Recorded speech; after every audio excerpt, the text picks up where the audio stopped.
Live from ABC7, this is Eyewitness News at 7 p.m. on LA56. A raging wind-blown fire tears through a home in Lincoln Heights, threatening nearby buildings. We're live with fire crews at the scene. 6 Baltimore police officers are charged in the death of Freddie Gray, and tonight we're seeing their booking photos and hearing from Gray's family. Fight Frenzy, where you get to go see the richest event in boxing history without having to shell out the big bucks.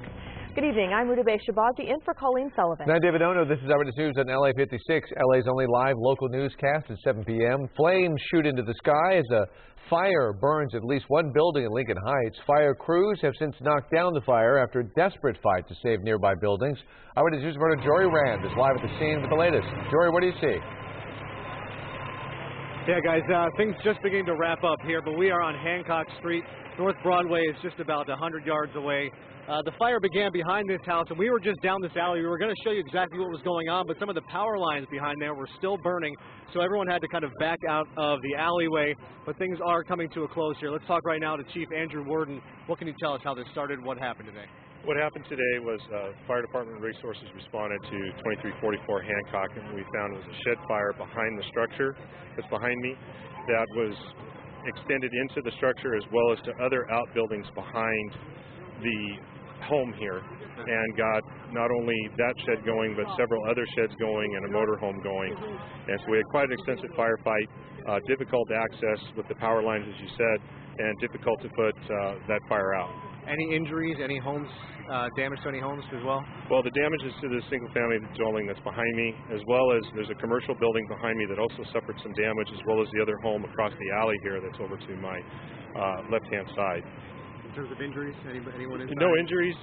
No injuries to firefighters. No injuries to the civilians. We were able to get family members back together at the home here today, which was a big relief for the family. They were quite nervous and worried.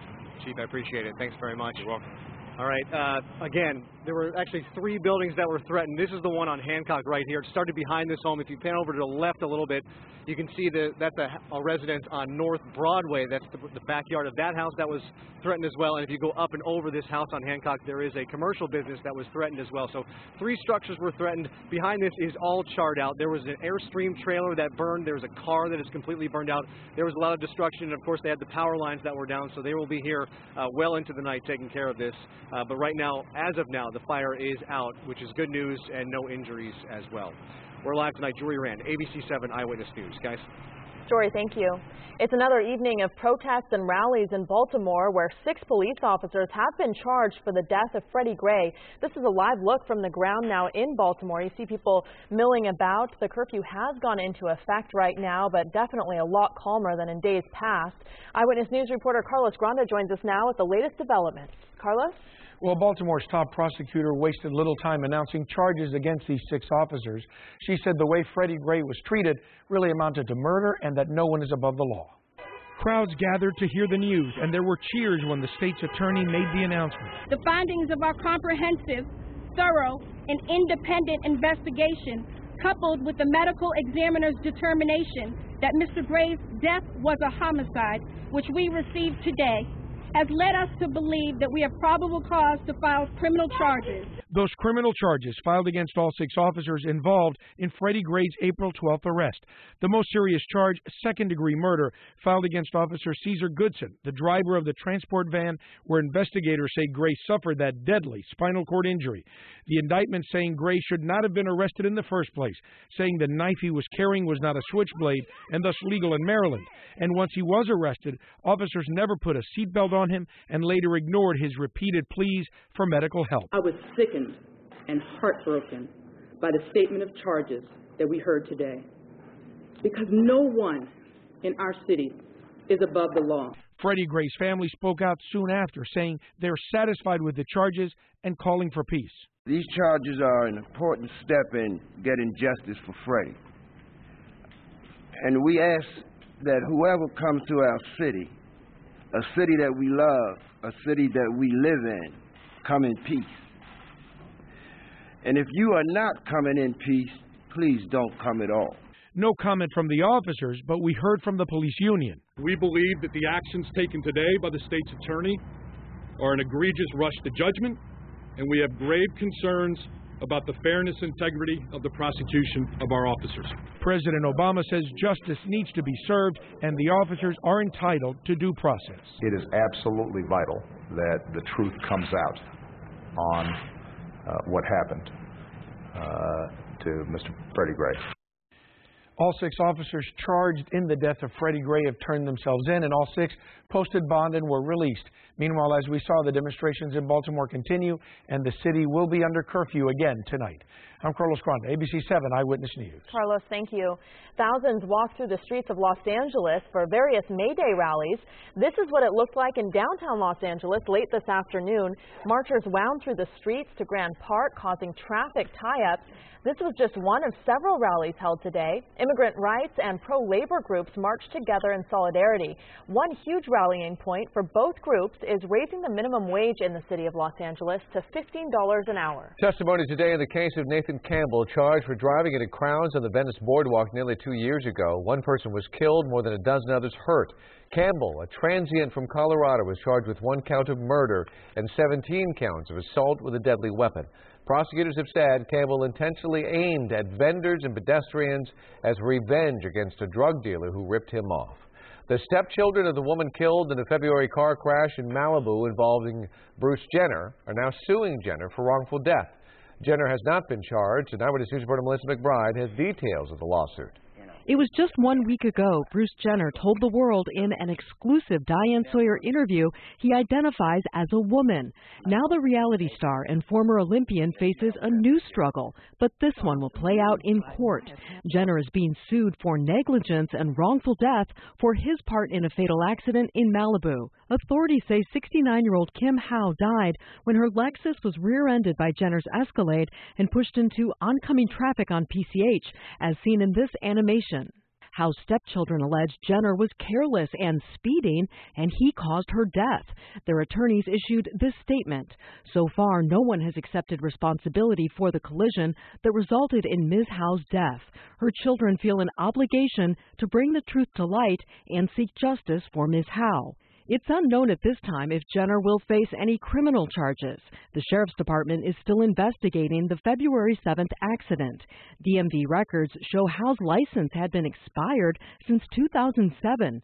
According to the lawsuit, the stepchildren say they have lost the love, affection, support, comfort, society, financial support, and more from the decedent upon whom they were dependent and incurred bills and out-of-pocket damages and losses to their great detriment. Barry Edwards is a civil attorney. Most attorneys are looking for the jury to have some sympathy in the loss that the plaintiffs have suffered, in love and affection. In addition, they're going to be looking for monetary damages in the sense of loss of support. Jenner's publicist, Alan Nerod, is not commenting on the lawsuit at this time. In the newsroom, I'm Melissa McBride, ABC7 Eyewitness News. A reception for Japanese Prime Minister Shinzo Abe is wrapping up right now. It's been taking place at the Japanese American National Museum in downtown Los Angeles. Earlier today, dozens of protesters filled Pershing Square protesting the arrival of Japan's Prime Minister. They're demanding he apologize for Japan's role in forcing women from Korea and other Asian nations into sexual servitude during World War II. Japan maintains it has already apologized for the so-called comfort women. Coming up at 7:30, we'll have more on the Prime Minister's appearances today, including what he said about economic ties between Japan and the U.S. The bow hunter accused of starting one of California's largest wildfires that burned parts of Yosemite National Park will not face criminal charges. Federal prosecutors announced today they've dropped charges against 33-year-old Matthew Emerald, who's the deer hunter believed to have started the 2013 Rim Fire. U.S. attorneys say 2 key witnesses unexpectedly died within months of Emerald's indictment, weakening their case. The Rim Fire cost $125 million to fight and burned for 2 months, scorching 400 square miles and destroying 11 homes. It's so dangerous out there with the temperatures like this, and we've been experiencing a little bit of a mini heat wave, Jonathan. Yeah, we're on the downtrend, though. We're finishing that up, Ruta Bay. David, folks, temperatures today still hot for a lot of us. If you're at the coast, not bad, actually. 71 Laguna Beach, but Pasadena, 91, Fillmore 93, and Yorba Linda hit 94. We go up there one more. Ticino is 95. Laguna Beach now is at 64. Oh, it's a beautiful shot there. We'll have to catch that behind that banner in the live image, and in the full forecast will get that for you. But look at the breeze out of the west coming in off the ocean, 14. That's been keeping you guys cool at the coast. Van Nuys right now is at 82 degrees, and then tonight another warm one. I've got the cool down in store in your 7-day. Stick around for it. All right, Jonathan, thank you. Quickly, want to take you to Baltimore. We have some live pictures going on right now, and there you see 2 people are being arrested. There's a curfew in place. Remember that curfew that the mayor put in place is supposed to be in existence for 7 straight days. Apparently, things are getting unruly with this crowd that has gathered today. A lot of folks gathered in Baltimore, as we just reported through Carlos Granda, in celebration, basically, of the 6 police officers who have been indicted on the death of Freddie Gray. Well, now that the sun is down and it is after 10 o'clock at night, things are getting a little unruly where folks are supposed to get off the streets of Baltimore, but as you can see, they are not. And as a result, police are starting to move in and arrest some folks. We don't know what instigated that particular situation where those 2 men were arrested, but as you can see, things look a little bit tense right now as officers continue to go on the move. Again, these are live pictures from a ground camera on what's going on. Clearly, there's some sort of altercation going on, and a skirmish of some sort with police in riot gear. We're trying to get a better look at that, but some concern, Rudabeh, that this crowd could get more and more unruly, even though all day today it was a lot of folks out there, but they're generally peaceful. Yeah, everyone's certainly on edge throughout this whole situation. So, you know, from what we've seen from previous nights, it looks like police are out en masse again. Right, and one thing that could be pointed out earlier today, if you watch most of the reports, the people were celebrating. In fact, they were jovial. There was no damage, no looting, no fires, nothing like we saw earlier this week. There was almost a celebration in place, people very content with the DA's announcement that these indictments would take place. But nevertheless, a lot of those folks have gone home. The law-abiding folks have gone home. What's left now are other folks who are out in the streets and the media, as well as police officers, as you can see. So we'll continue to monitor the situation. We'll keep you posted on how it progresses. All right. Well, in other news, it's one of the most anticipated matchups in sports, and it's happening tomorrow. Whether you're staying in town or heading to Las Vegas, it's all about Mayweather versus Pacquiao. Eyewitness News reporter Rob Hayes has a sneak peek of the fight frenzy. It is the richest boxing match of all time. The Pacquiao-Mayweather fight is expected to generate as much as $400 million in revenue. And that doesn't include the money sports bars and restaurants will be raking in. We're definitely expecting capacity. We fit 800, 900 people in this location alone. Barney's Beanery in Pasadena is dedicating all 3 floors here and every screen in the house to the big fight. And with a sellout crowd expected, extra booze and food is already piled up and ready to go. We're fully staffed and borrowing other people from other locations. I know I've had to call in everybody early for tomorrow and trying to steal as many other people as we can. Everywhere you look, you're going to find bars showing the fight. In downtown L.A., Tom's Urban is already sold out.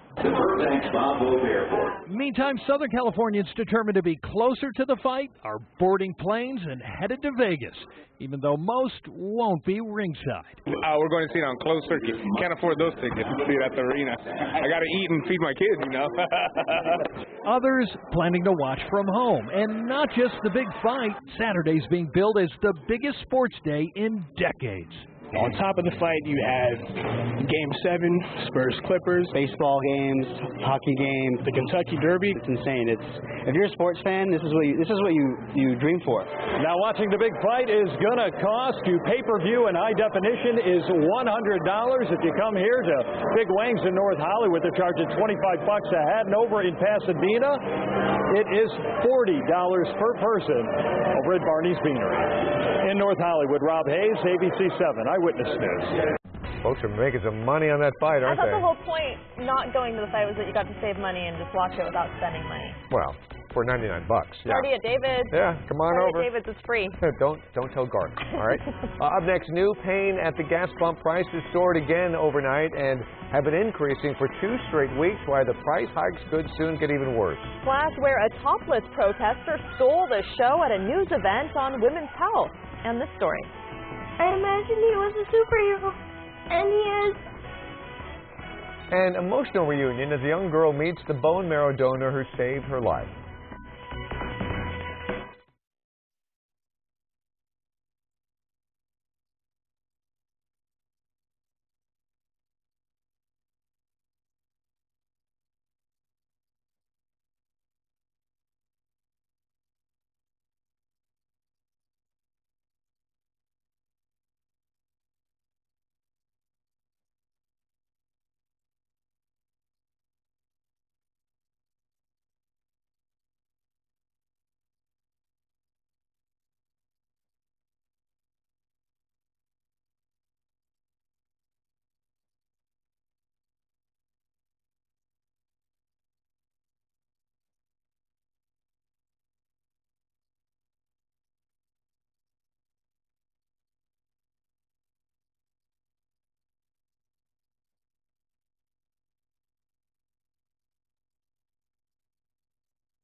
Gas prices are up sharply as we approach the summer travel season.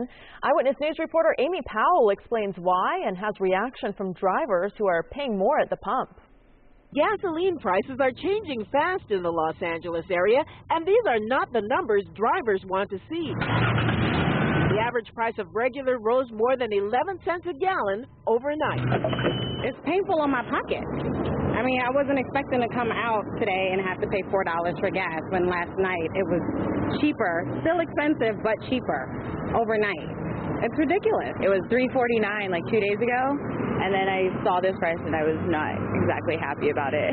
According to AAA, the average price stands at around $3.76 a gallon, but the price at many gas stations has crossed the $4 mark. The jump in prices since last week set a new record. Over 40 cents a gallon from last week at this time. So these are pretty serious increases that we see in April and May.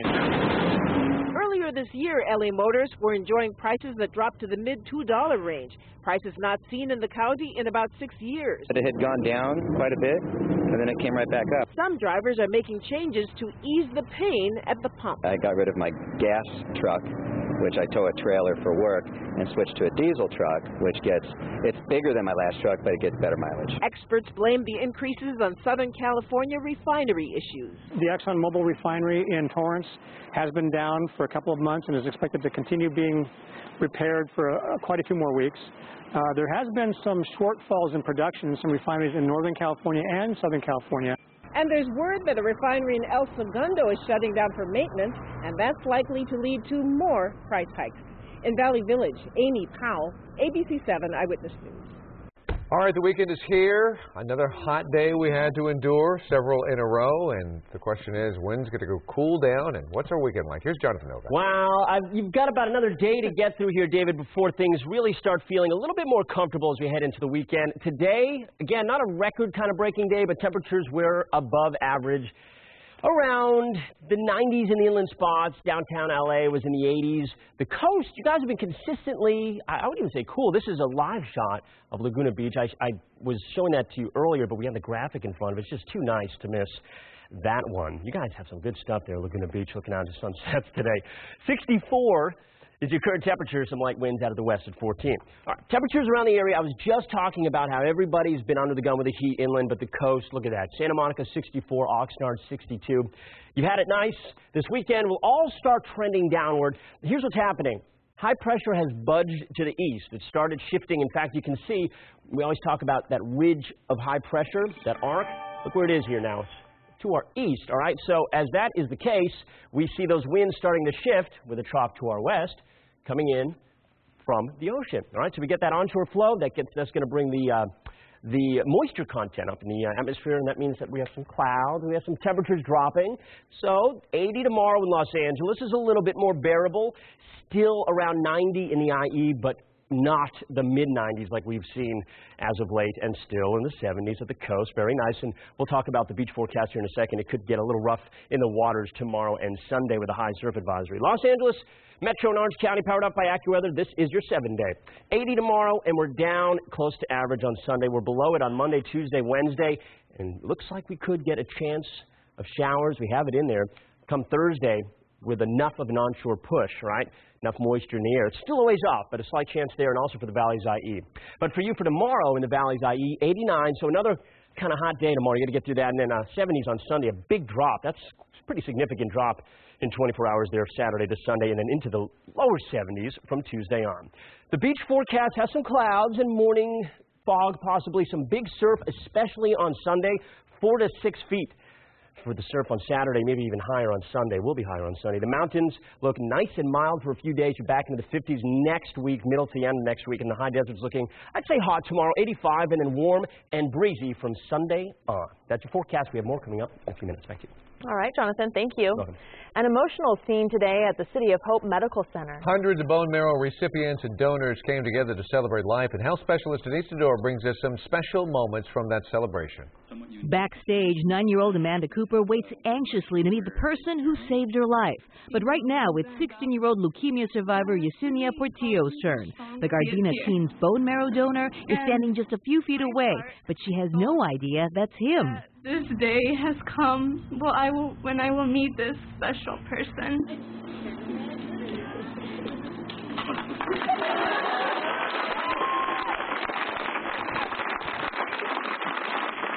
This is the 39th year that the City of Hope Medical Center is celebrating and commemorating the wonder of bone marrow donation. Meeting Yesenia is a joyful yet humbling experience for donor 34-year-old Phil Ratcliffe of Cleveland. It's weird because I forgot I even signed up until they called me. Hundreds of recipients and their donors meet here annually.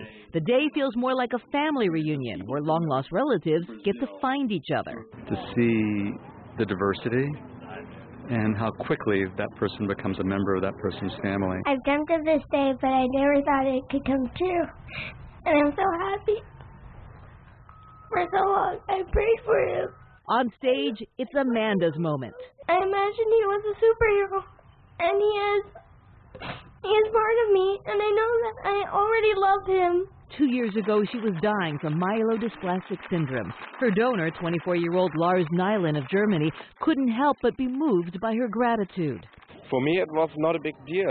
I had no pain. It was like a little itch. When my body was ready, they gave me your bone marrow. Amanda created this scrapbook for Lars so he could see exactly how he saved her life. That's great. Thank you. Amanda draws Lars wearing a superhero's cape, reminding him and everyone that we all have the power to save lives. Denise Sador, ABC7 Eyewitness News. So touching to see all those stories, and there's so many stories like that. Yep. All right. Well, up next, the topless protester steals the show at a news event. Plus, a new website claims to know people's ages just based on a photo. Does it work?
A protester finds a flashy way to interrupt a press conference in Canada.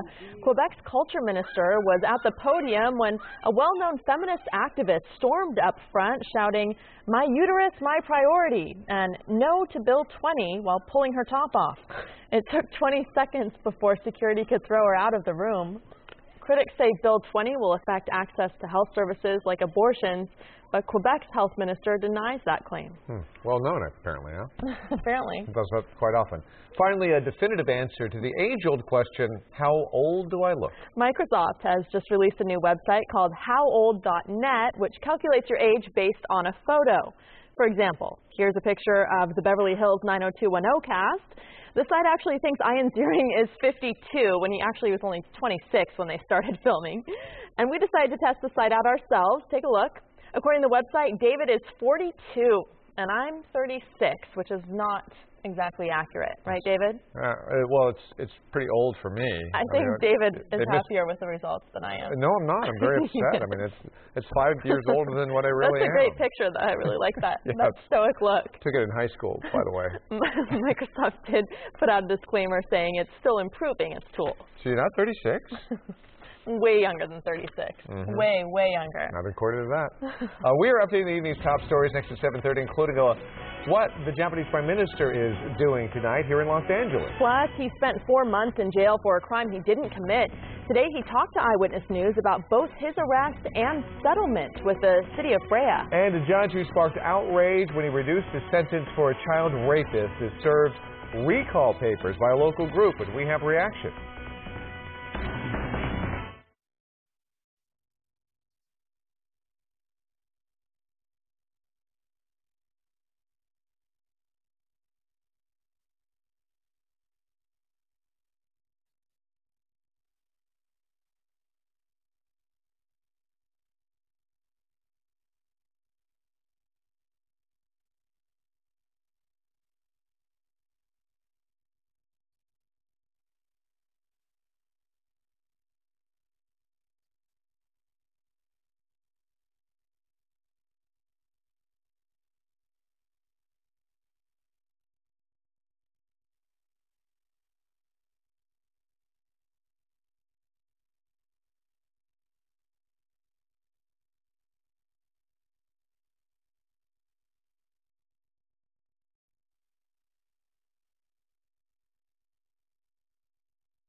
live from ABC7. This is Eyewitness News at 7:30 p.m. on LA56. Top story at 7:30. It's another tense night in Baltimore as police and protesters face off. I'm David Ono. I'm Rudabeh Shabazi in for Colleen Sullivan. This is Eyewitness News on LA56. LA's only live local newscast at 7 p.m. This was the scene in Baltimore just a few minutes ago. As soon as the 10 p.m. curfew went into effect, police officers began arresting people. We've seen several people from the rally detained. This comes on the same day 6 Baltimore police officers were charged in connection with the death of Freddie Gray. They've all since posted bond and been released. All right, we have some breaking news to get to right now. We're getting reports from our news wires that the Nigerian military has rescued another 234 women and girls from a Boko Haram forest stronghold. You may recall just on Tuesday they rescued 300 women and girls from a similar stronghold. Still no word on whether these are the women and girls that were kidnapped more than a year ago from a school by Boko Haram. The 300 that was rescued on Tuesday, it was confirmed that they were not those women. We don't know yet on this 234 women and girls who were rescued today. We're going to try to get more information on that. We'll bring it to you. In the meantime, he was wrongfully accused and arrested for murdering his own family. Now, only on Eyewitness News, the Yorba Linda man cleared in the crime speaks out about getting closure. In a story you'll only see on Eyewitness News, reporter Mark Cota-Robles spoke with that man, who's now hoping a settlement from the city of Brea will help him move on. They're still saying I'm a suspect. They still, say I had something to do with it. And I just don't think that's fair. Eder Herrera has been through a lot over the past 3.5 years. His story takes us back to October of 2011 when his mother and brother were stabbed to death inside their Yorba Linda apartment, and he was the prime suspect. Arrested and placed in jail for more than 3 months on suspicion of murdering his own family. I'm wondering what's going on. I'm wondering who could have done this. Until DNA evidence linked the stabbing death to an alleged serial killer, someone Herrera knew well. We were really close, yeah. I would say he was more than a best friend. Police arrested Isqual Ocampo, someone Herrera knew since high school. I was still in custody when I found out who the perpetrator was. And I was extremely disappointed, very sad, very lost. He told me this best friend of his had gone off to serve in the Marines and came back as a changed man, paranoid and just different. It was drastic. It wasn't a good change. It's something that still haunts him. Why couldn't it be somebody else that we didn't know or that I didn't know? So many questions with no answers. But this week, the city of Brea agreed to pay Herrera $700,000.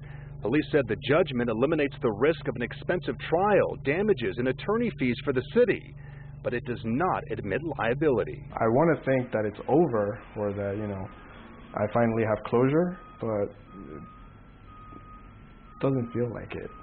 And many people who followed this story may also remember that Ocampo was charged with the stabbing deaths of 4 homeless men. He confessed to the crimes and eventually committed suicide while in custody in 2013. As for Herrera, he says he's not angry about being wrongfully arrested. He now just wants to move on with the rest of his life as best he can. Reporting from Pasadena, I'm Mark Cota-Robles, ABC7 Eyewitness News. Corona couple has been sentenced to death for the death of the woman's 2-year-old son. Belinda Magana and Naresh Noreen were convicted in January for torturing and killing the toddler and trying to make it look like he was abducted. Prosecutors say the couple severely abused the child for almost a week straight before he died. Maganya's older son was not harmed and now lives with other relatives. And tonight, a search is underway for 2 robbery suspects targeting women in Panorama City. This is the vehicle police are looking for. It's a 2001 black Ford F-150 4-door Harley-Davidson model with California license plates 77584D1. The male suspect drives. The female suspect approaches the victims, typically with a weapon, and usually takes the victim's purse. Anyone with information should call Crime Stoppers at 800-222-TIPS. A group trying to recall an Orange County Superior Court judge tried but failed today to serve him legal papers in his courtroom. As Eyewitness News Orange County reporter Greg Lee explains, the activists want to recall the judge for reducing a state-mandated life sentence for a man convicted of sexually assaulting a 3-year-old relative. He chose to hide, in my opinion, behind the court. Brian Scott, the chairman of the effort to remove Orange County Superior Court Judge M. Mark Kelly from the bench, expressing frustration.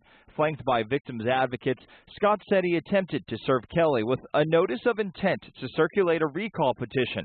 He said they were prevented from entering Kelly's court, but the document was received by the general counsel. We're going to let all judges, all courts, understand that at the end of the day, they are accountable to the people. The recall effort comes after Kelly reduced Kevin Rojano Nieto's sentence to 10 years in state prison. In December, the 20-year-old was convicted of sodomizing a 3-year-old girl to whom he's related. Kelly called the mandatory minimum sentence of 25 to life cruel and unusual. Today, Jeffrey Robinson, former deputy district attorney and a colleague of Kelly's, defended the judge. Something in his history allowed him to make the call he made. If he's wrong, the system will work it out. The Orange County DA is appealing the sentence. While Superior Court policy prevents Kelly from commenting, Robinson says the judge has been feeling the full fallout of his decision. There have been emails, there have been comments. I know that at some point he had police protection in front of his house. Now the group must go about getting the 90,000 signatures from registered Orange County voters to take this to a special election. Reporting in Santa Ana, Greg Lee, ABC7, Eyewitness News. Thousands of nurses once again hit the picket line in the second day of protests at 3 LA hospitals. Nurses at Kaiser Permanente's LA Medical Center walked off the job on Thursday. Today they were joined by nurses at Providence's Torrance Hospital and Providence St. John's Health Center in Santa Monica. The nurses are asking for higher staffing levels and what their unions call safer conditions for patients. Kaiser officials call the action a union organizing tactic. Japanese Prime Minister Shinzo Abe is in Southern California today, part of a 3-day swing through the state. His visit comes amidst a fight in Washington over a key trade deal, as well as a renewed controversy over so-called comfort women. Eyewitness News reporter Robert Olguin has details from Little Tokyo. In downtown LA's Pershing Square, more than 100 demonstrators protest the arrival of Japan's prime minister. All we want is admitting their crime and apologize. The demonstrators chanted and held placards demanding that Prime Minister Abe apologize for his nation's role in forcing women from Korea and other Asian nations into sexual servitude during World War II. It is Japan that is continuing in present history to distort World War II history. Across the street inside the Biltmore Hotel, the Prime Minister and First Lady of Japan met with members of the Japan-America Society and other dignitaries.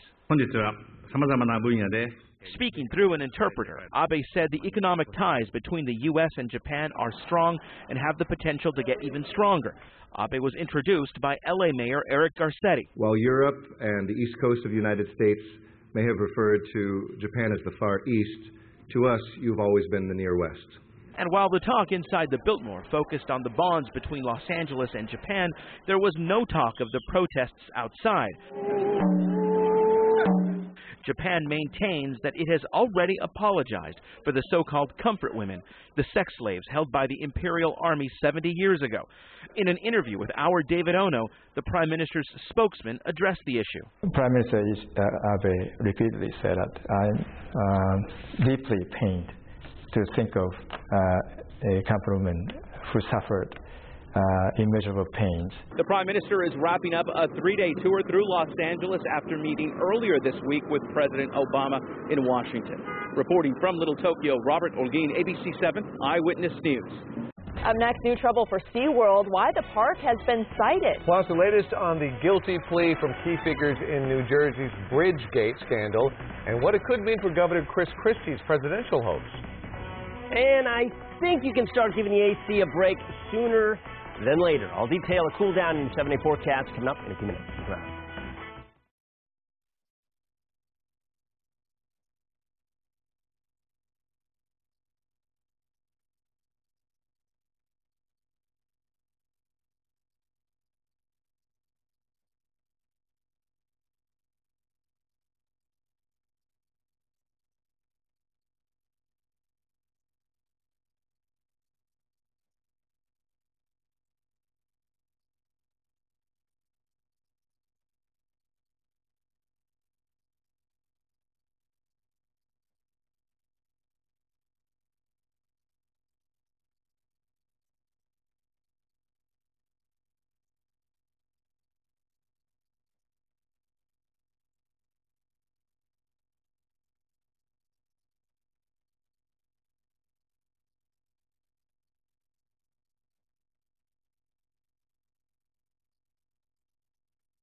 New trouble for SeaWorld. The park has been cited for not adequately protecting its killer whale trainers in San Diego. Cal OSHA issued 4 citations worth about $26,000 against the park this week. The park is accused of not making employees aware of the dangers posed by the orcas and of making workers sign a form that discouraged trainers from reporting hazards. A major new development in the Bridgegate corruption scandal, threatening New Jersey Governor Chris Christie's political career. A key figure in the controversy has pleaded guilty and 2 others indicted. ABC's Elizabeth Herr has the latest. In a 38-page indictment, authorities allege the Bridgegate scandal was deliberate and illegal. In order to punish Mark Sokolich, the mayor of Fort Lee, for not endorsing Governor Christie's reelection. This calculated initiative, it's a shock. It's a shock. And it's troubling and it's bothersome, and it's going to be a tough night of sleep tonight. Pleading guilty in court today, former Port Authority executive David Wildstein admitting politics and payback led to the George Washington Bridge lane closures in September of 2013, causing a major traffic gridlock, and his attorney adding Christie knew all about it. Mr. Christie knew of the lane closures while they were occurring, and evidence exists to establish that. But for now, Christie has not been charged, and at an unrelated event earlier this week, he maintained his innocence. I don't think that has anything much to do with me. Meanwhile, 2 others, Christie's Deputy Chief of Staff Bridget Kelly and former Port Authority executive Bill Baroni, stand accused of lying, calling the closures part of a traffic study. I am not a liar, and I never lied to anyone about the George Washington Bridge issue. For now, prosecutors say their work is ongoing, but at this time they do not expect to charge anyone else. And in response, Christie said in a statement, quote, "The charges make it clear what I have said from day one is true. I had no knowledge or involvement." Elizabeth Herr, ABC News, New York. Jonathan Novak's up next with your weekend forecast. Plus in sports, a rite of passage before the big fight between Mayweather and Pacquiao, the official weigh-in. And how our circle of eyewitnesses helped a little girl get the special bike that she was hoping for.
Water officials did not track back to the Sierra Nevada for a snowpack measurement today.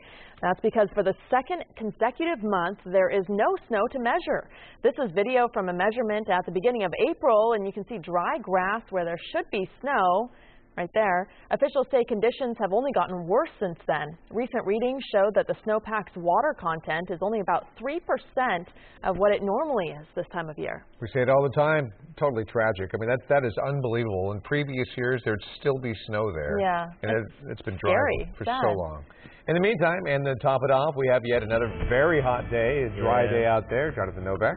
You know, the record going into April, at least, the record low was 25% of a normal snowpack. We were at 5% at that time. And the state gets about a third of our drinking water from, you know, the snow that melts off in the spring. So not good. We would love, we would love some rain. It's just we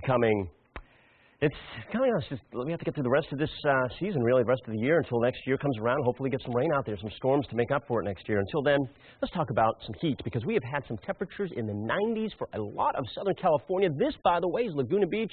And notice, aside from the beautiful sunset, the water is moving onshore. Now, that onshore push, that onshore flow, those winds are going to be coming in off the ocean as we go into the weekend for more and more of us, all right? And by the way, we just passed by some of those high temperatures. We saw a lot of 90s once again today. No records, but it was a hot one. 54 at Big Bear right now. Is going to be a cool evening for you. It is going to be a nice, mild evening in Burbank. 83 at this moment.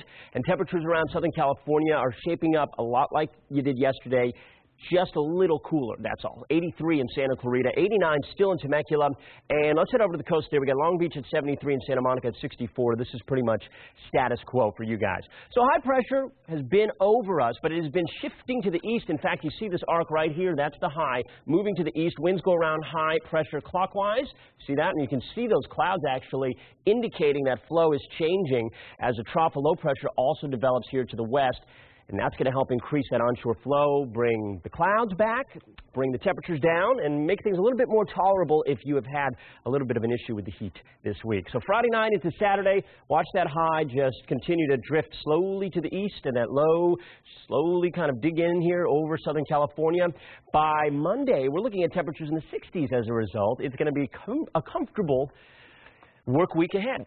So let's look at it. There it is, the 7-day forecast for LA Metro and Orange County, powered up by AccuWeather. A day in the 80s on Saturday, and then we're down to average on Sunday. Morning clouds, a lot cooler, and then even cooler still Tuesday and Wednesday. Just great if you're looking for cool stuff. I like this personally. I'm looking for that. And then a slight chance of rain here on Thursday with enough moisture moving into the area. All right, Valley's IE, it's been a hot one this whole week, but we'll get you into the 80s tomorrow, and that's it. Maybe pushing 90 in the IE. That should top off the hottest of the temperatures for your area. 77 on Sunday is a big drop. You're into the 60s by next Thursday with a slight chance of rain as well. The beach forecast, watch out for some high surf this weekend. If you're heading out, especially tomorrow, it's going to be warmer, 71. It might be tempting to head out there. The seas on Sunday will be even rougher. So the whole weekend, I would just take it easy out there at the coast. The mountains are looking mild. The high desert's looking warm and pleasant. All right, back to you guys. Good day. Thank you, Jonathan. You're welcome. Before the richest event in boxing history, a rite of passage, the weigh-in for the Floyd Mayweather-Manny Pacquiao fight. Manny Pacquiao was the first one on the scales and weighed in at 145 pounds. Then it was Floyd Mayweather's turn to step on the scales. He weighed in at 146 pounds. There's Mayweather. Always a fan favorite before the fight. That would be, of course, the stare down. Both fighters looked at each other for about 30 seconds. To the NBA now. The Clippers' big win on the road last night against the Spurs came at a big price. Glenn Big Baby Davis is questionable for Game 7 with a sprained ankle. He's a game-time decision for tomorrow night. The Clippers got off the mat, took down San Antonio last night with the game tied at 51 at the half. Blake Griffin got going, scoring 18 of his 26 points in the second half as the Clippers built a 7-point lead in the fourth quarter. Down the stretch, LA hit big shots. J.J. Redick with 19 points and Jamal Crawford 10 points off the bench. And Chris Paul, who said they need to finish, did exactly that. The bucket to clinch with 21 seconds to play. Clippers win this one 102-96. On the ice, no rust on the Ducks after an 8-day layoff. Anaheim lit up the Flames from the first period. Matt Bolesky and Patrick Maroon scored 2 minutes and 54 seconds apart in the first period for a 2-0 lead. Corey Perry, he scored the first of his 2 goals on the night, just 2 minutes and 13 seconds in the second period. The Ducks lit the lamp twice in each of the 3 periods for a 6-1 win. Minnesota Vikings have selected former UCLA linebacker Eric Kendricks with the 45th overall pick in the second round of the NFL Draft. Kendricks won the Butkus Award as college football's best linebacker last season. And day 2 of the NFL Draft was overshadowed by how quickly number 1 pick Jameis Winston signed with the Bucs. Less than 24 hours after going number 1, Winston inked a 4-year deal with Tampa Bay with an option for a 5th. And according to ESPN, the contract is worth more than $25 million with nearly $17 million signing bonus. Well, hashtag ABC7 Eyewitness brought this story to us. A young girl with special needs has won a contest for a much-needed bicycle. Thousands of ABC7 Eyewitnesses helped make it happen after we first brought the story to you. Here's Inland Empire reporter Leticia Juarez. You like it, huh? You like your helmet?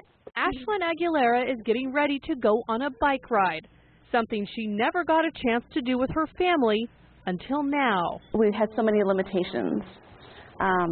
Now we're able to do more things as a family. Ashlyn has multiple disabilities, which include cerebral palsy, epilepsy, and is quadriplegic. In February, Ashlyn's mom, Connie, contacted us using the hashtag ABC7 Eyewitness. She wanted to get the word out about an online contest for a $5,000 special needs tandem bike. After our story aired, our circle of eyewitnesses stepped up, helping Ashlyn win the contest with 13,000 online votes. We like to thank Channel 7 News for helping us out. The bike arrived shortly before Ashlyn's 10th birthday. She seems excited, happy, but more so just relaxed. The Aguileras say they've also spent another $2,000 in safety upgrades. The base model didn't come with a harness, headrest, or plastic wheel guards needed for Ashlyn to ride. You are my sunshine, my only sunshine. For the first time in her life, Ashlyn finally has a bike of her very own. It's almost impossible sometimes for a special needs child to have those normal-like childhood memories. So being able to have this bike is just, it's a blessing. It really is. The Aguileras say they plan on debuting the bike to family and friends this weekend at a birthday party for Ashlyn. Reporting in Victorville, Leticia Juarez, ABC7 Eyewitness News. Story with a happy ending. Great to see. All right, well, more news straight ahead here at 7:30 and ahead tonight on Eyewitness News at 11 on ABC7. Police say they have never seen anything like it. It's an Airbnb nightmare. Renters go on a drug-induced orgy and destroy a house. Plus, it's being called the fight of the century. Mayweather versus Pacquiao. We're live in Las Vegas with the fight frenzy. These stories and all the late-breaking news on Southern California's #1 late newscast, Eyewitness News at 11 on ABC7.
Thanks for joining us for Eyewitness News at 7:30 on LA56. Law and Order SVU is next here on LA56. Have a good night.